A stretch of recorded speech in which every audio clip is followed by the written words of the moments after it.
স্ক্রিনের যে ছবিটি আপনারা দেখতে পাচ্ছেন সেটি হলো একটি পাসপোর্টের আরপিও অ্যাপার্টমেন্টের ছবি।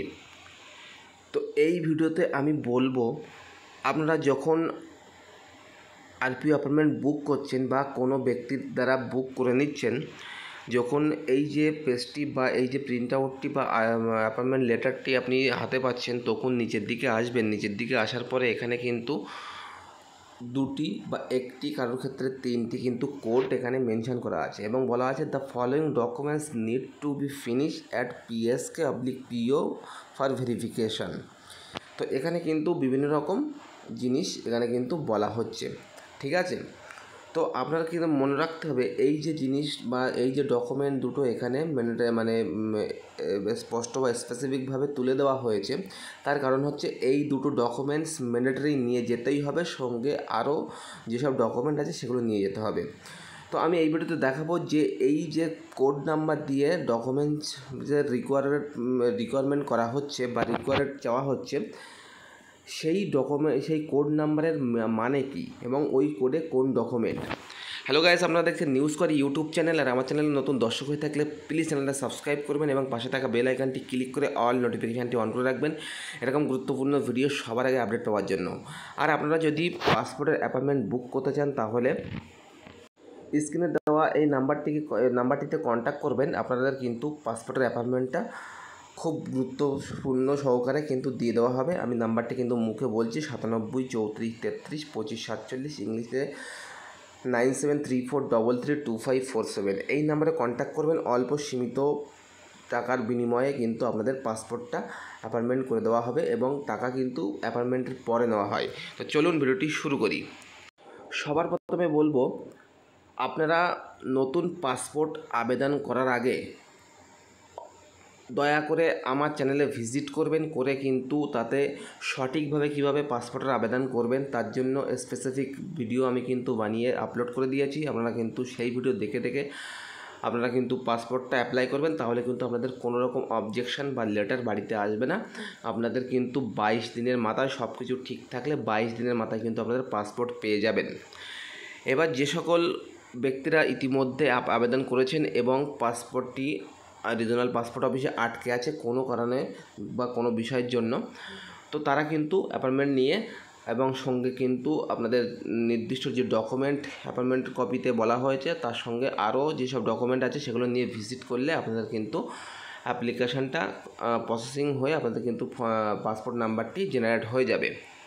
এবার আপনারা কী করবেন, যারা অ্যাপয়েন্টমেন্ট বুক করছেন তারা এই যে অ্যাপয়েন্টমেন্ট লেটারটা নেবেন, নেওয়ার পরে নিচের দিকে আসবেন। নিচের দিকে আসার পরে এখানে যে অপশানটা আপনারা দেখতে পাচ্ছেন follow the documents, following documents, এই জায়গাটায় কিন্তু দুটি দেখতে পাচ্ছেন। এখানে কিন্তু দুটি শর্ট ফর্ম দেওয়া আছে। একটি হচ্ছে OLD, এটা আমরা বুঝতে পারছি ওল্ড পিপিটি মানে কি, আর 8155 ডকুমেন্টটা নিয়ে যেতে বলছি। 8155 ডকুমেন্ট মানে কোন ডকুমেন্টের কোড আমি কিন্তু এই ভিডিওতে দেখাবো। তো চলুন দেখে নেওয়া যাক।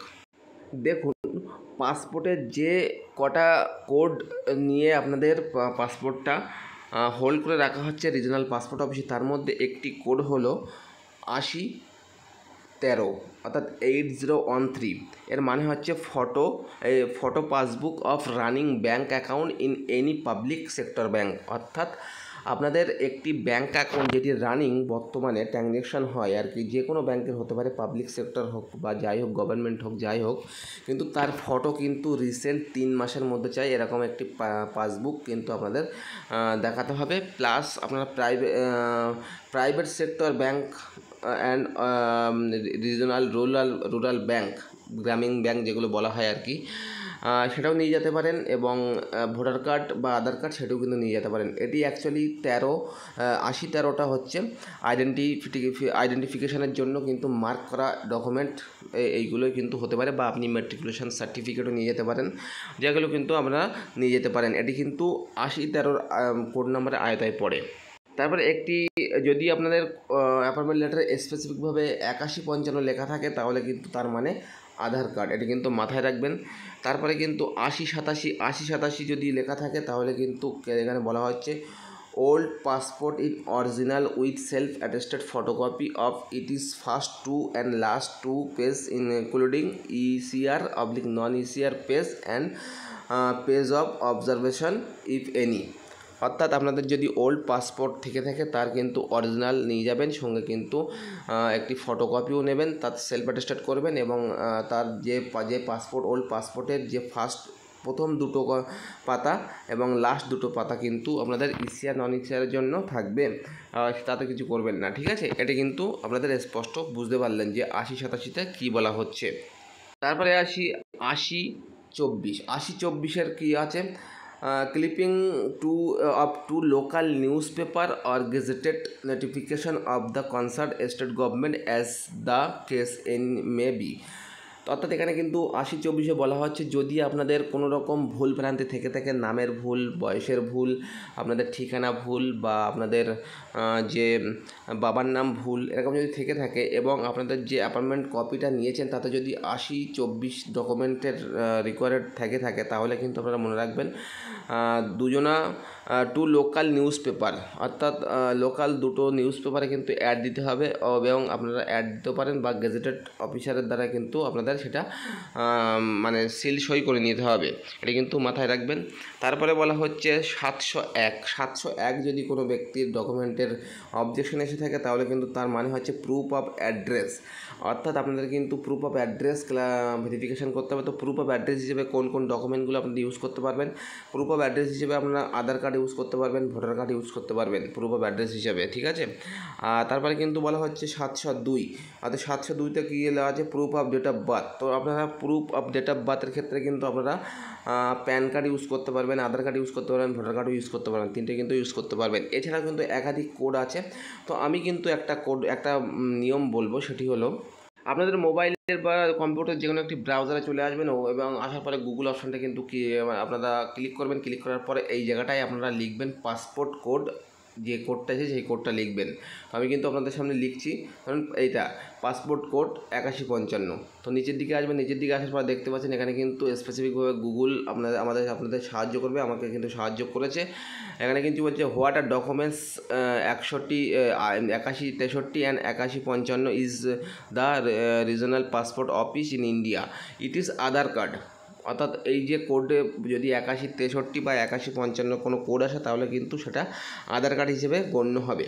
তো এখানে বলা হচ্ছে it is Aadhaar card for both 81-63 and 81-55। One is for address proof and another is on is of identity proof. এখানে কিন্তু লেখাই আছে। তো আপনারা কিন্তু এরকমভাবে সার্চ করে দেখে নেবেন যে আপনাদের অ্যাকচুয়ালি কোডের মানে কোন ডকুমেন্ট বোঝাতে চাইছে পাসপোর্ট আধিকারিকরা। তাহলে কিন্তু আপনারা সহজে বুঝতে পারলেন যে পাসপোর্ট যে অবজেকশন এসেছে এবং আপনি যে আরপিও অ্যাপয়েন্টমেন্টটা বুক করেছেন তার যে অ্যাপয়েন্টমেন্ট লেটারে এখানে যে কোড বলা হচ্ছে সেই কোডের অ্যাকচুয়াল মানে কি বা কোন ডকুমেন্ট বোঝাতে চাইছে পাসপোর্ট আধিকারিকরা, সেটা কিন্তু আপনারা কীভাবে মানে খুঁজে পাবেন তা আমি কিন্তু তার সলিউশন দেখিয়ে দিলাম। আপনারা কিন্তু অতি অবশ্যই আরপিও অফিসে ভিজিট করার আগে আপনারা কিন্তু সেই ডকুমেন্ট সঙ্গে নেবেন, প্লাস আপনাদের অল ডকুমেন্টস সঙ্গে কিন্তু নেবেন। যেমন 1 নম্বর বিষয় কী নেবেন? 1 নম্বর বিষয় আপনাদের জমির দলিল বা পর্চা যেটি থাকবে সেটি কিন্তু অতি অবশ্যই নেবেন। সেখানে আপনার বাবার নাম লেখা থাকতে পারে, আপনার দাদুর নাম লেখা থাকতে পারে, তার দাদুর নাম বা তার বাবার নাম লেখা থাকতে পারে, যাই থাকতে পারে কিন্তু সেটি কিন্তু নেবেন। আর আপনারা আধার কার্ড যদি কোনো বাচ্চা ধরেন যখন আধার কার্ড তৈরি করেছিল তখন তার বয়স 17 বছর, কিন্তু এখন তার বয়স হয়ে গেছে 18 বছর, অর্থাৎ আগে ছিল মাইনর, এখন হয়ে গেছে মেজর, সেক্ষেত্রে কিন্তু তার আধার কার্ডটা আপডেট করিয়ে নেবেন, ফটোটা আপডেট করিয়ে নেবেন। 3 নম্বর হচ্ছে আপনারা যে পিএসকেতে আপনারা ফটো তুলতে যাবেন আর কি, সেই পিএসকে যে আধিকারিক থাকবে আপনার যে ফটোটা উঠবে সেই ফটোটা যেন 80% ফেস বোঝা যায় এরকম কিন্তু বোঝা যাবে এরকম কিন্তু ফটো আপনাদের দিতে হবে। তো যদি আপনাদের না বোঝা গিয়ে থাকে তাহলে কিন্তু তাকে রিটেক করতে বলবেন, তারা সে কিন্তু রিটেক করবে। যদি না করে 80%-এর নিচে যদি ফেস বোঝা যায় তাহলে কিন্তু আপনাদের সেই ফাইলটা কিন্তু আটকে দেওয়া হবে ফেস ক্লিয়ারেন্স হিসাবে, ঠিক আছে। তো এগুলো কিন্তু মাথায় রাখবেন। 2 নম্বর, যদি কোনো ডকুমেন্টসে ভুল থেকে থাকে তাহলে কিন্তু আপনারা গেজেটেড ফার্স্ট ক্লাস ম্যাজিস্ট্রেট জুডিশিয়ালের দ্বারা কিন্তু আপনারা কোর্টের অ্যাফিডেভিট করে নিতে পারেন এবং সেটা নিয়ে গেলে কিন্তু আপনাদের সমস্যার সমাধান হয়ে যাবে।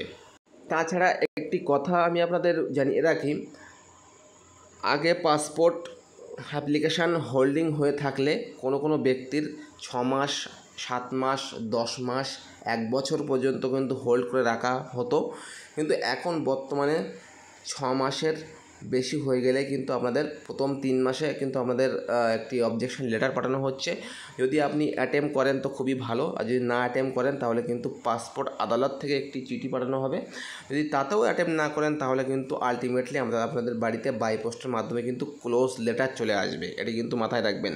6 মাস অর্থাৎ আপনারা যদি পাসপোর্টের আবেদন করে থাকেন এবং আপনার পাসপোর্টে যদি অবজেকশন এসে থাকে, তাহলে খামোকা আপনারা নিজের থেকে মানে অ্যাপয়েন্টমেন্ট চেষ্টা না করে, ধরেন 2-4 বার চেষ্টা করেছেন, হচ্ছে না, তখন কিন্তু আর চেষ্টা করবেন না। আপনারা যে কোনো একজন ব্যক্তির কিন্তু সাহায্য নেবেন। অর্থাৎ আপনারা যদি মনে করেন আমার সাহায্য নেবেন, তাহলে কিন্তু এই নাম্বারে কন্ট্যাক্ট করবেন 9734332547 এবং তার আমার ভিডিও ডেসক্রিপশানে চলে আসবেন এবং যেসব পাসপোর্ট সংক্রান্ত ভিডিও আমি দিয়েছি তাতে আপনারা কমেন্টস দেখলে বুঝতে পারবেন যে আমি কেমনভাবে কাজ করি এবং টাকাটা কিন্তু আমি পরে নিই এবং খুব অল্প টাকার কিন্তু বিনিময়ে আমি আপনাদের পাসপোর্টের যে অ্যাপয়েন্টমেন্ট কিন্তু দিয়ে দেই। তো অবশ্যই কিন্তু আপনারা সময়টা হেলায় না হারিয়ে আপনারা কিন্তু এই নাম্বারে যোগাযোগ করবেন। তার কারণ যদি একবার আপনাদের পাসপোর্টটা ক্লোজ হয়ে যায় তাহলে কিন্তু আপনি অ্যাপ্লাই করেছিলেন 1500 টাকা government fees plus CSC charge দিয়েছিলেন, বা তারপরে কিন্তু আপনাদের ডিআইবি কী করেছে বলতে পারবো না। তো আলটিমেটলি আপনাদের আমি এটাই ধরি 1500 টাকা কিন্তু লস হয়ে যাবে, ঠিক আছে। অর্থাৎ যত দ্রুত পারেন আপনারা কিন্তু পাসপোর্টের অবজেকশনটা ছাড়িয়ে আপনারা কিন্তু পাসপোর্টটা বাড়িতে নিয়ে চলে আসবেন।